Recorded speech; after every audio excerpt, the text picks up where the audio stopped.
It's scary, isn't it? Navigating the world of investing. What's a Roth IRA? What's a 401k? What stocks do I buy? Should I buy them now or should I wait 2 days? Well, before we can answer any of those kind of overwhelming questions, we need to actually make an investing account. That's easy to do, okay? So we can always start with the easy step first and do the rest later. There's actually a lot of science and data behind doing what's easy first and gradually building up. A lot of times people say, let's get that hard thing out of the way and do the easy stuff later. That's not how it works. Now, certainly for some people it works that way, but for the most part, why do people end up playing video games non-stop? Like, how could they just click the same buttons over and over watching pixels on a screen? Scream. I should scream? Oh my gosh.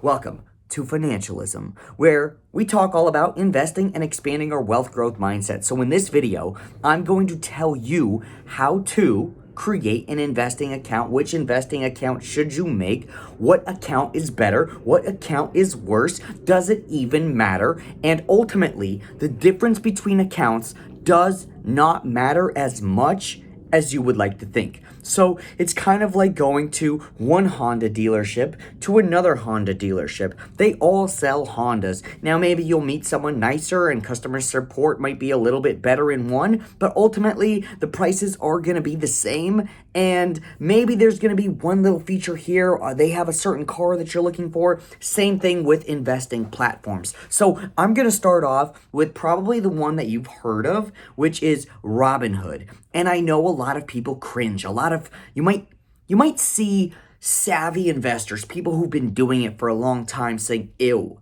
you invest on Robinhood? Gross. And they're showing their kind of elitism and all that. But Robinhood, it's not so bad. In fact, I would go as far as saying that Robinhood is probably one of the best investing platforms that exist because it's so easy to use. The flaw in Robinhood is the lights, the cameras, the pretty action will tempt you to gamble, right? They kind of treat their app like Las Vegas. But if you're disciplined, if you know what you're doing, if you read books, you've taken courses, you know what's up, you're going to have a great time on Robinhood. They make it easy. Here's what features they have. You can automate your investments, meaning you can set it up once and forget about it. You can you can buy fractional shares, so you can buy pieces of stocks. Oh, Berkshire Hathaway stock costs $450,000. I'll take $3 of that. I know that's two, but I'll take $3 of that. YouTube people or Instagram people, I'm not sure what kind of people I am. Am I even people? Like if you're not people. Like if you are people. And comment below if you guys are enjoying this video so far and like, yo, I got a Robinhood account. Thank you. My friends were making fun of me, but now I feel much more reassured that I have one. So Robinhood lets you buy fractional shares. It lets you automate. It allows you to access cryptocurrencies. So you could buy Bitcoin and Ethereum. And yes, you can even automate cryptocurrencies like Bitcoin and Ethereum on Robinhood.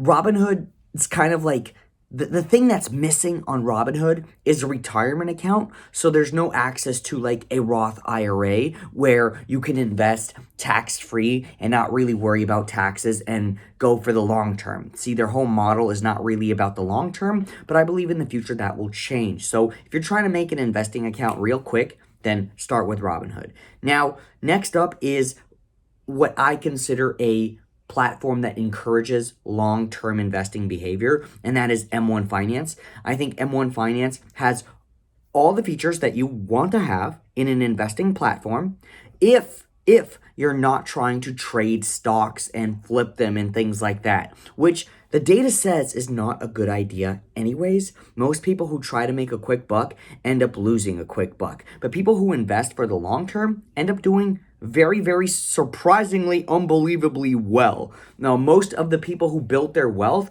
did so through investing, whether in businesses, like themselves, or real estate, or even trading cards. I'm looking at my trading cards over there. That's why I keep looking over there. They're so beautiful. Should I show you? I'll just show you real quick. Got some trading cards over there. All right, back to me. That was the elephant in the room, if you saw it. So M1 Finance also lets you kind of frame everything in terms of percentages. And this is important because when someone tells you, hey, I'm going to charge you a 1% fee for investing in stocks and managing it for you, like a financial professional, a financial advisor, you're like, 1%, not bad. But if you're investing $500 a month, over 40 years' time, you're paying about $1 million. $1 million.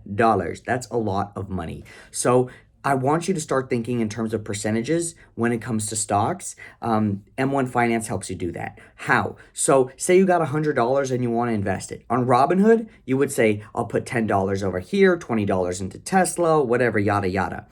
On M1 Finance, you're putting in percentages. So every dollar that you put into M1 Finance is broken down into percentages. So say you want 10% to go to a bond fund, it'll go there. If you want 20% to go to a conservative investing fund, it will do that. If you want 80% of your money to go towards like Nvidia or Netflix or something like that, it will do that. So essentially you could pick your top 10, top 20, top 50 favorite companies and break down $1 into all of those companies. So that'll be really cool for people who are trying to invest for the long term and kind of not fool around with buying and selling stocks. So M1 Finance, another 5-star platform. By the way, there will be a link below where you can sign up to all of these. I may receive a commission on some of them, and I may not receive a commission on some of them. But every account that you make and you fund,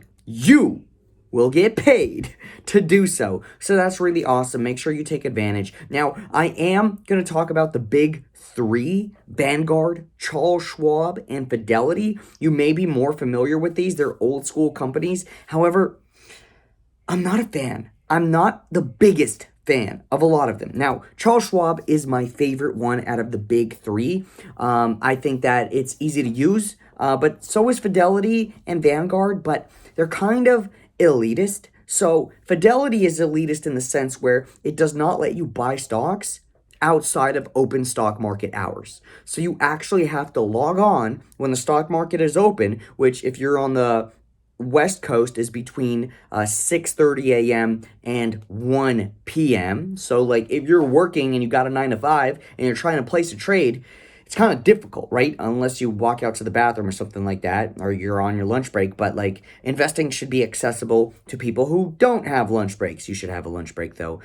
Seriously, take a break. You look like you need it right now watching this. No, actually, you look beautiful. What am I talking about? I had to rub my eyes for a second there. It's been a long day. I had a whole beehive explode inside of my walls. That's another TED Talk that I gotta give. But anyways. Vanguard is elitist because you need at least $3,000 to dollar cost average, which means your money's invested automatically for you, which on Robinhood, all you need is basically $1 or $2 to do that. On M1 Finance, I think you can start with $20, and Vanguard says you need $3,000. Now, that's kind of scummy, but that is their kind of net. They don't want haters joining their platform. It's kind of like a rich people club, if you ask me. I'm not saying that $3,000 makes you rich, but it definitely does prevent some people from starting easily. Now, anyone can make a Vanguard account and start investing, but to automate it, which means make it hands off, you need a lot more money. You need about $2,999 more dollars than you would on Robinhood. So that's why I talked about Robinhood first, even though Vanguard is a more name brand name.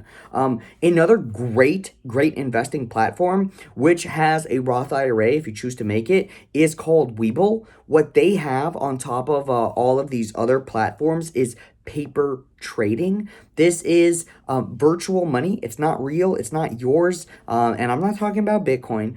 This is just paper money. So meaning all money is paper. Fudge. I'm fudging this up. But it's just money that is not real. And you can actually pretend to trade with it on their platform, which is really cool. They'll give you $1 million in fake money and you can do what you want with it. The other reason I talk about Webull is because they pay me the most and they pay you the most for making an investing account. So if you don't want to use Webull, I get it. But take the 3 to 4 minutes to make an account, and oh my gosh, you might get a $3,000 stock like my coworker, Michael, if you're watching this, got. He received an Amazon stock when it was $3,000 for making a Webull account. So yes, these promotions where they say you get 1 to 6 stocks and it might be $12,000. I don't know. It actually happens. I got 3 $100 stocks in a row. Am I the biggest fan of Webull? I'm not that big of a hater. Like, I would rather hate on Vanguard for being elitist scumbags than Webull, which is paying you to sign up.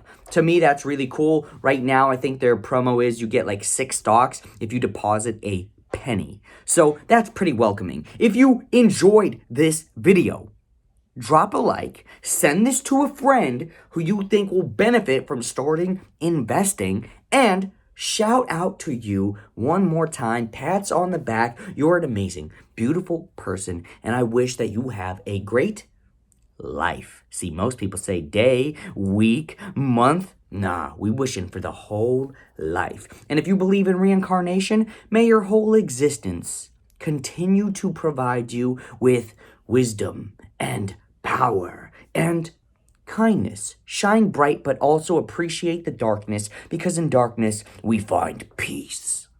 Seriously, people talk about darkness like it's a negative thing. Most of the universe is darkness. Like, the light is just somewhere in it. Like, it's not bad to be of the darkness.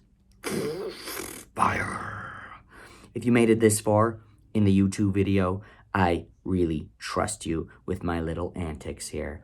Okay, peace out, Girl Scouts, no doubt. Catch you on the flip. Check out my music on Spotify. I'm a lazy boy, all my money working for me.